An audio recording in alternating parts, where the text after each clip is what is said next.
નમસ્કાર મિત્રો, ગુજુ હેલ્થ જર્નીમાં તમારું સ્વાગત છે। શું તમે બધું કરી લીધું છે ને?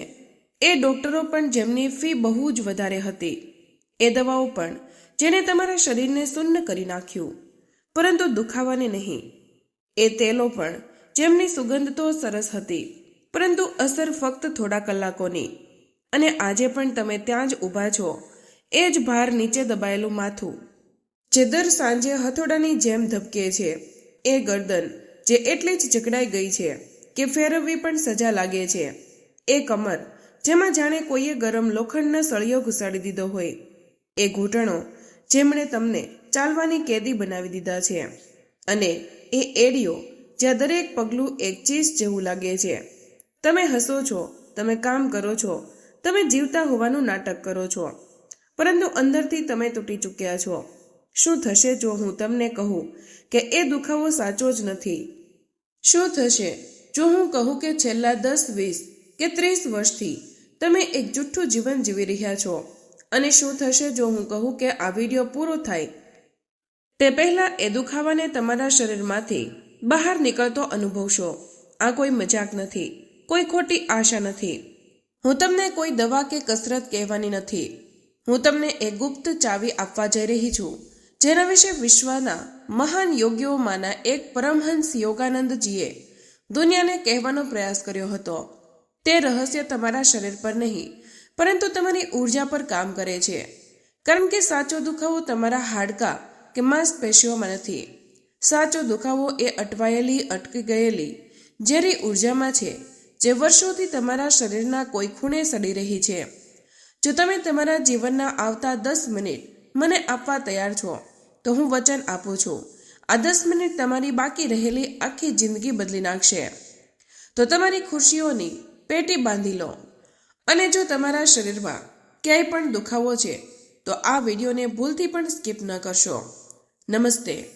આ એ પર્વત છે જ્યાં આપણે આપણી વિચારધારાને ઊંડાણથી ઊંચાઈ તરફ લઈ જઈએ છીએ। જુઓ, પરમહંસ યોગાનંદજીએ એક બહુ ઊંડી વાત કહેતા, શરીર આત્માનું મંદિર છે। હવે તમે પોતે વિચારો, જ્યારે આપણે દરરોજ તણાવ, ટેન્શન, ગુસ્સો, એંગર, ચિંતા, એન્ઝાયટી, નફરત, આ બધો માનસિક કચરો આપણા અંદર ભરતા જઈએ છીએ, તો એ ઝેર જાય ક્યાં? એ ક્યાંય જતું નથી, તે તમારા મંદિરના, તમારા શરીરના સૌથી નબળા ભાગોમાં જઈને જમા થઈ જાય છે।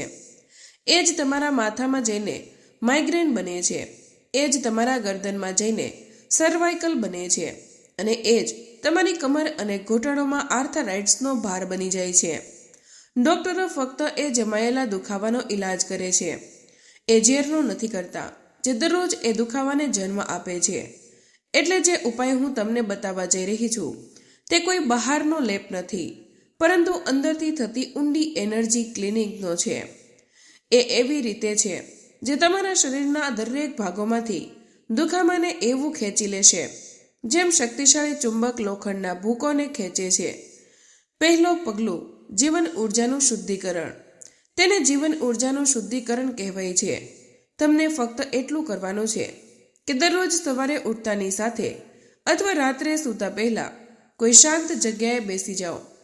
તમારી રીઢની હડ્ડીઓને સીધી કરો, ગરદન અકડી ન રાખો, ફક્ત સીધી, આંખો ધીમેથી બંધ કરો।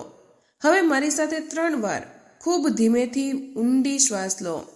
જ્યારે શ્વાસ અંદર લો, ત્યારે મનમાં આખી શક્તિથી કલ્પના કરો કે તમે બ્રહ્માંડની સફેદ, ચમકતી, પવિત્ર હિલિંગ ઊર્જાને તમારા અંદર ખેંચી રહ્યા છો।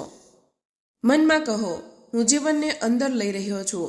અને જ્યારે શ્વાસ બહાર છોડો, ત્યારે અનુભવ કરો કે તમારા શરીરનો બધો જ દુખાવો, બધો થાક, બધો ભાર એક કાળા ધુમાડાની જેમ બહાર નીકળીને હવામાં વિલીન થઈ રહ્યો છે। મનમાં કહો કે હું બધો જ દુખાવો બહાર ફેંકી રહ્યો છું। ફરી એકવાર ઊંડો શ્વાસ અંદર, અને બધો જ ઊર્જા અંદર, અને લાંબી શ્વાસ બહાર, બધો તણાવ અને જકડાશ બહાર, અને આ બધું સામાન્ય લાગશે, અને એ જ તેની સૌથી મોટી તાકાત છે। પરંતુ થોભો, આ તો ફક્ત 10% કામ છે। સાચું જાદુ તો હવે શરૂ થશે। બીજું પગલું છે માસ્ટર સ્વિચને જગાડવું। હવે હું તમને એ માસ્ટર સ્વિચ બતાવું છું, જેના વિશે યોગાનંદજીએ લખ્યું હતું। એ બિંદુ જે તમારી આત્મા અને શરીર જોડાય છે. તેને તેઓ એનર્જી રિવર્સલ પોઈન્ટ કહેતા. એ ક્યાં છે ધ્યાનથી સાંભળો અને ત્યારે જ અનુભવ કરો. તમારી આંગળી ગરદનની પાછળ લઈ જાઓ, જે તમારી રીઢની હાડકાં પૂરી થાય છે અને માથું શરૂ થાય છે. મેહુલા એલ્બો ગેડા વિસ્તાર, ત્યાં તમને એક નાનું ખાડું લાગશે. એ જ એ માસ્ટર સ્વિચ છે. એ મુખ્ય પાવર ગ્રીડ છે, જ્યાંથી જીવન ઉર્જા આખા શરીરમાં વહે છે. જ્યારે આપણે તણાવ અને ચિંતામાં હોઈએ છીએ ત્યારે તે સ્વિચ જામ થઈ જાય છે અને ઉર્જાનો પ્રવાહ અટકી જાય છે. પરિણામ દુખાવો. અને હવે કરવાનું શું છે? જ્યારે તમે આગળની શ્વાસ લો ત્યારે તમારી આખી ચેતનાઓ એ ખાડા પર લઈ જાઓ. કલ્પના કરો કે તમે નાકથી નહીં પરંતુ તે પાછળના બિંદુથી શ્વાસ લઈ રહ્યા છો. અનુભવ કરો કે ઠંડી ઉર્જા ત્યાંથી અંદર જઈ રહી છે, માથાને ઠંડુ અને શાંત કરી રહી છે, ગરદન અને ખભામાં ઉતરીને જકડાશ ઓગાળી રહી છે, રીઢમાંથી પસાર થઈ કમર સુધી જઈ રહી છે અને અંતે ઘૂંટણો અને એડીઓ સુધી પહોંચી દરેક દુખાવાને મટાડી રહી છે. ફક્ત 5 મિનિટ આ રીતે શ્વાસ લેવાનો અભ્યાસ તમારા દિમાગને એટલો ઊંડો આરામ આપશે કે શરીર પોતે જ પોતાની હીલિંગ પાવર શરૂ કરશે. ત્રીજું પગલું છે એનર્જી સિસ્ટમને એક્ટિવ કરવું. પરંતુ આ પૂરતું નથી. ઉર્જાને જગાડવા માટે એક કામ વધુ કરવું પડશે. દરરોજ સવારે તમે ઉઠો ત્યારે સૌથી પહેલા કામ મોબાઈલ જોવાનું હોય છે. તે બંધ કરો. કાલથી ઉઠતાની સાથે બિસ્તર પર બેસીને બંને હાથની હથેળીઓને જોરથી ઘસો, એટલું કે ગરમ થઈ જાય. આ તમારી પોતાની જીવન ઉર્જા છે. જ્યારે હથેળીઓ ગરમ થાય ત્યારે ધીમેથી આંખો પર મૂકો અને તે ગરમીને ચહેરા અને દિમાગમાં ઉતરવા દો. આ તમારી સૂતી એનર્જી સિસ્ટમને જાગૃત કરે છે. પછી ધીમેથી ગરદનને જમણી ડાબી બાજુ ફેરવો.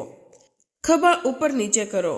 આ 2 મિનિટનું સવારનું રિચ્યુઅલ શરીરને કહી દે છે કે હવે જાગવાનો અને ઠીક થવાનો સમય છે. ચોથું પગલું છે એનર્જી સ્નાન. પરંતુ વિડીયો બંધ ન કરશો, કારણ કે જો તમે ફક્ત એટલું જ કરશો તો દુખાવો પાછો આવશે. કેમ? કારણ કે તમે નવી ઉર્જા તો જગાડી, પરંતુ વર્ષોથી સાંધા અને માંસપેશીઓમાં ફસાઈ ગયેલી જૂની સડી ઉર્જાઓને બહાર કાઢી નથી. હવે હું તમને એ રીત બતાવું છું જેને હું એનર્જી બાથ કહું છું. આજે રાત્રે કે જ્યારે પણ થાક અને દુખાવો લાગે, એક બાલટીમાં ગુનગુનું પાણી લો અને તેમાં એક મુઠ્ઠી સિંધો મીઠું નાખો. સામાન્ય મીઠું નહીં. હવે તે પાણીમાં બંને પગ 10 થી 15 મિનિટ નાખીને આંખો બંધ કરીને બેસો. આ કોઈ ટોટકો નથી, તેની પાછળ વિજ્ઞાન છે. સિંધવ મીઠું અને પાણી શરીરની ઉર્જાને ક્ષેત્રમાં નકારાત્મક અને થાકેલી ઉર્જાને ખેંચી લે છે. પગના તળિયા મારફતે દિવસભરનો તણાવ બહાર નીકળી જાય છે. 10 મિનિટ પછી તમે અનુભવશો કે શરીર હળવું થઈ ગયું છે, જાણે હવામાં તરતા હોય. 5મું પગલું શબ્દોની શક્તિ. હવે આપણે સૌથી મહત્વના ભાગ પર આવી ગયા છીએ. જો તમે શ્વાસ પર લીધા અને એનર્જી બાદ પણ કર્યો, પરંતુ આ એક કામ ન કર્યું તો દુખાવો પાછો આવશે. એ શું છે? તમારા શબ્દો, તમારો આત્મા સંવાદ. યોગાનંદજી કહેતા, શરીર એ જ માને છે જે મન વારંવાર કહે છે. તમે પોતાને શું કહો છો? તમારી કમર દુખે છે, માથું ફાટી રહ્યું છે, તમે શરીરને બીમાર રહેવાનો આદેશ આપી રહ્યા છો. હવે આ આદેશ બદલવો પડશે. આજથી દુખાવાની વાત કરવાની બંધ કરો. ત્યાર બદલે દરરોજ આંખ બંધ કરીને શરીરના દરેક ભાગ પર ધ્યાન લઈને કહો, માથા માટે હું શાંત છું, ગરદન માટે હું મુક્ત છું, કમર માટે હું મજબૂત છું, ઘૂંટણો માટે હું લવચીક છું. અને આ ફક્ત શબ્દો નથી, આ હીલિંગ તરંગો છે. અંતમાં 3 વાર પૂરા વિશ્વાસ સાથે કહો કે હું શુદ્ધ ઉર્જા છું, હું સંપૂર્ણ સ્વસ્થ છું, હું પૂર્ણ છું. નિષ્કર્ષ એ છે, જાગૃત શ્વાસ, માસ્ટર સ્વિચ, એનર્જી સ્નાન અને શક્તિશાળી શબ્દો. આ 4 પગલાં અપનાવો અને હું ખાતરી આપું છું, તમારું માથું, ગરદન, કમર અને ઘૂંટણાનો દુખાવો ધીમે ધીમે ઓગળી જશે. તમે ફક્ત ઠીક જ નથી થવાના, તમે અંદરથી જીવંત અનુભવશો. તમે અહીં કોઈ સંયોગથી નથી આવ્યા. બ્રહ્માંડ ઈચ્છે છે કે તમે હવે સ્વચ્છ થાઓ.